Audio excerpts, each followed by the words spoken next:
Hi guys, welcome back to your channel. अगर आप रोज़ सुबह उठ के ये सोचते हो कि आज मेरा जॉब पे जाने का मन नहीं कर रहा, अगर आप रोज़ सुबह उठ के ये सोचते हो कि मुझे कब वापस घर आने को मिलेगा, अगर आपको ऐसा लगता है कि आप बस एक गुजारा कर रहे हो and you are not living the life that you really want to, तो ये वीडियो आपके लिए एक पिकअप कॉल हो सकती है।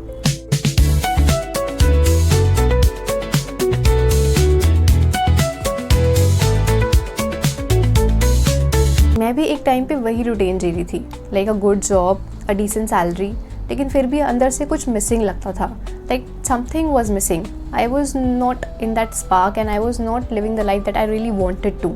और डेफिनेटली मैं इस चीज़ में अकेली नहीं थी। अकॉर्डिंग टू 2023 गैलप पोल, उसने दिखाया है कि 85% लोग अपने काम से इमोशनली डिसएंगेज्ड हैं। इसका मतलब ये है कि 85% लोग अपने काम जो वो कर रहे हैं वो उसमें एक्चुअली खुश नहीं है। वो बस वो कर रहे हैं क्योंकि उनके पास कोई दूसरा काम नहीं है करने को, या फिर उनके पास वो काम नहीं है जो वो एक्चुअली करना चाहते हैं। So today will go deeper, not just how to find the work you love but how to build it. So let's begin. Step 1, start with curiosity not clarity. सबसे पहले तो आप अपने आप से वो एक प्रेशर हटा दो, इस चीज़ का प्रेशर कि आपको ये देखना है कि आप किस चीज़ में अच्छे हो। जब तक आप प्रेशर के अंडर काम करते रहोगे तब तक आप बेस्ट रिजल्ट्स नहीं ला पाओगे अपने लिए। जब तक आप प्रेशर में काम करते रहोगे तब तक आप ये नहीं पता कर पाओगे कि ऐसा क्या काम है जिसमें मुझे लिटरली मज़ा आता है और ऐसा क्या काम है जो मेरे लिए नहीं बना। सोसाइटी बोलती है कि फाइंड योर पैशन, बट मैं बोलती हूँ कि फॉलो योर क्यूरियोसिटी, क्योंकि जब तक आप अपनी क्यूरियोसिटी को फॉलो नहीं करोगे तब तक आपको ये पता नहीं चलेगा कि कौन सा काम आपके लिए सच में बना है। मुझे याद है कि मैं भी स्टक थी, मतलब मुझे बिल्कुल भी रियलाइज़ नहीं था कि ऐसी क्या चीज़ है जो मुझे लिटरली करनी चाहिए, या फिर ऐसी क्या चीज़ है जो मुझे एक्चुअली करना पसंद है। मैंने अपने जाके यूट्यूब हिस्ट्री देखी तो मैंने देखा कि अलग अलग चीज़ें मैं सर्च कर रही हूँ। I am searching business ideas, I am searching personal growth, sometime I search about dancing, something about painting. But कुछ ऐसे टॉपिक्स थे जो बार बार रिपीट हो रहे थे, कुछ ऐसे टॉपिक्स थे जो मुझे बार बार देखना पसंद था। So I started asking to myself, अगर मुझे एक फ्री वीकेंड मिले तो ऐसा कौन सा काम है जो मैं करना पसंद करूँगी, ऐसा कौन सा काम है जो मैं एक्सप्लोर करना चाहूँगी बिना किसी डेडलाइन के, बिना किसी प्रेशर के। ऐसा कौन सा काम है जो मुझे पसंद आएगा। आपको भी यही करना है। आपको अपने आप से ये सवाल पूछना है कि अगर आपको एक खाली वीकेंड मिले तो आप ऐसा कौन सा काम है जो आप करना चाहोगे, ऐसा कौन सा काम है जो बिना किसी पैसे के, बिना किसी डेडलाइन के आपको पसंद होगा करना। तो आपको अपने आप से एक सवाल पूछना है और ये एक्टिविटी करनी है। आपको बेसिकली एक लिस्ट बनानी है जिसमें आप ये लिखो कि आप किन सारी चीज़ों के लिए क्यूरियस हो। What am I curious about. चाहे वो कुछ भी हो, लाइक गार्डनिंग हो सकती है, AI हो सकता है, कंप्यूटर हो सकता है, कुकिंग हो सकती है, डांसिंग हो सकती है, कुछ भी हो सकता है। आपको जज नहीं करना, आपको बस लिखना है। Curiosity is not a distraction, curiosity is a internal compass. हमें बेसिकली क्यूरियोसिटी से ये समझ में आता है कि ऐसी कौन सी चीज़ है जो हमें करना पसंद है। जब हम क्यूरियस होते हैं और जब हम चीज़ें ट्राई करते हैं तो हम मल्टीपल चीज़ें ट्राई करते हैं, और मल्टीपल चीज़ें ट्राई करने के बाद हमें फाइनली ये समझ में आता है कि उनमें से कौन सी ऐसी चीज़ थी जो फाइनली मुझे पसंद थी, जिसको करना मुझे अच्छा लग रहा था, जिसको मैं बिना पैसे के भी कर सकती हूँ और मुझे उसमें मज़ा आएगा। तो गाइज़, यहाँ पर हम एक एक्टिविटी करने वाले हैं। अभी स्क्रीन पे मैं आपको एक एक्सेल शो करूँगी जहाँ पे मैंने लिखा है, मैंने एक फ़ाइल बनाई है बेसिकली, और जहाँ पे मैंने लिखा है कि मुझे कौन कौन सी चीज़ें करना पसंद है।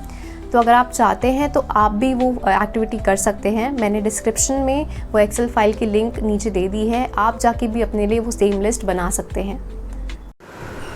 गाइज, यहाँ पे आपको डेट और एक्टिविटी 2 कॉलम दिख रहे होंगे, बाकी को हम बाद में करेंगे। तो अभी हम इस पे फोकस करते हैं। मैंने एक ही डेट को 3 बार लिखा है क्योंकि मैं एक ही दिन में 3 एक्टिविटी करने वाली हूँ। पहले पेंटिंग, देन 19 को इसके अलावा रीडिंग बुक्स और ऑफिस वर्क। 20 को I will do let's say dancing, and dancing के अलावा I do office work and then painting. 21 को आई एम डिसाइडिंग दैट 21 को I will do maybe video creation, एक ही काफ़ी है। 22 को video creation again, then painting and then reading books. तो आप भी इसको अपने हिसाब से भर सकते हैं। Step 2, track your energy. अब आता है अवेयरनेस का स्टेप। आपको 1 हफ्ते तक वो सारी एक्टिविटीज़ करनी है जो आपने अपनी एक्सेल फाइल में लिखी है। जो भी एक्टिविटीज़ आपने लिखी है, for example dancing, painting, designing, Canva editing, thumbnail designing, और it could be travelling, like जो भी चीज़ें आपने लिखी हैं, आपको उन चीज़ों को 1 हफ्ते तक प्रैक्टिस करना है। And then you need to track your energy, not just your time. अब एनर्जी ट्रैक करने से मेरा क्या मतलब है?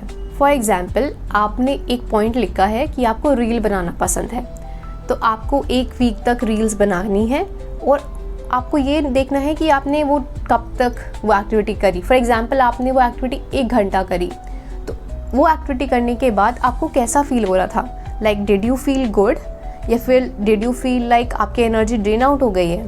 डिड यू फील लाइक यार ये काम मैं दोबारा नहीं करना चाहूँगी? आपको अपनी एनर्जी को लिखना है 0 से 9 के पॉइंट्स के बीच में। फॉर एग्जाम्पल, अगर आपको बहुत ज़्यादा अच्छा फील हो रहा था तो आप अपने आप को एक 9 या 10 दे सकते हैं। अगर आपको बहुत ज़्यादा बेकार फील हो रहा था और आपको ऐसा लग रहा था कि मैं ये दोबारा नहीं करना चाहूँगी, तो आप अपने आप को 2 या 3 पॉइंट दे सकते हैं। ऐसा आपको लगातार 1 हफ्ते तक करना है और उसके बाद आपको एनालाइज करना है। अपने आप से क्वेश्चन पूछना है, कब मैं सबसे ज़्यादा अलाइव फील कर रहा था, या कब मैं सबसे ज़्यादा अलाइव फील कर रही थी? कौन सी एक्टिविटी करते टाइम मुझे बहुत ज़्यादा अच्छा लग रहा था?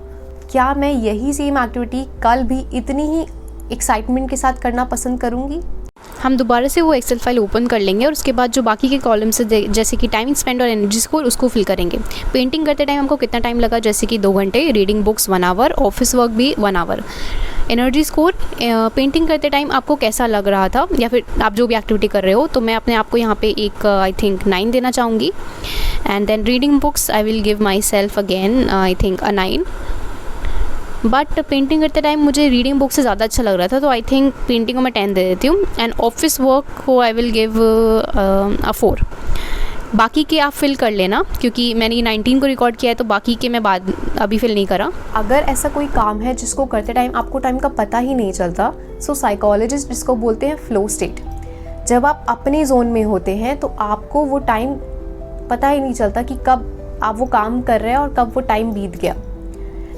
और guys, this is the clue that you are on the right path. अगर आपके साथ कोई भी एक्टिविटी करते हुए ये चीज़ हो रही है, तो इसका मतलब ये है कि ये चीज़ लिटरली आपके लिए बनी है। तो इधर कुछ क्वेश्चंस हैं जो आपको अपने आप से पूछने हैं। टाइम भूल जाता हूँ जब मैं क्या कर रहा होता हूँ, या फिर मैं टाइम भूल जाती हूँ जब मैं क्या कर रही होती हूँ। इस गैप को आपको फिल करना है। अगर मैं मेरे केस की बात करूँ, तो मेरे केस में मैं टाइम भूल जाती हूँ जब मैं पेंटिंग कर रही होती हूँ, मैं टाइम भूल जाती हूँ जब मैं बुक पढ़ रही होती हूँ। तो ये कुछ ऐसी चीज़ें हैं जो हम कह सकते हैं कि मुझे करना पसंद है। दूसरा सवाल आपको अपने आप से ये पूछना है कि मैं सबसे ज़्यादा कॉन्फिडेंट कब महसूस करती हूँ, या मैं सबसे ज़्यादा कॉन्फिडेंट कब महसूस करता हूँ। तो इसका सवाल आपको अपने आप से पूछना है। मैं सबसे ज़्यादा कॉन्फिडेंट तब महसूस करती हूँ जब मैं किसी ऐसी चीज़ के बारे में पढ़ रही हूँ जिसमें मेरा फोटे है या फिर जिसमें मेरा इंटरेस्ट है। और अगर मैं इसकी बात करूँ, तो मैं सबसे ज़्यादा कॉन्फिडेंट तब फील करती हूँ जब मैं स्पिरिचुअलिटी के बारे में बात कर रही होती हूँ, क्योंकि मुझे उसके बारे में बात करना पसंद है। तीसरा सवाल आपको अपने आप से ये पूछना है कि मैं सबसे ज़्यादा ड्रेन आउट कब फील करती हूँ, या मैं सबसे ज़्यादा ड्रेन आउट कब फील करता हूँ। तो गाइज़, अगर आपने ये एक्टिविटी फॉलो आउट करी जो मैंने आपको अभी इस वीडियो में बताई है, तो डेफिनेटली आप अपना पर्पस ढूंढ पाओगे।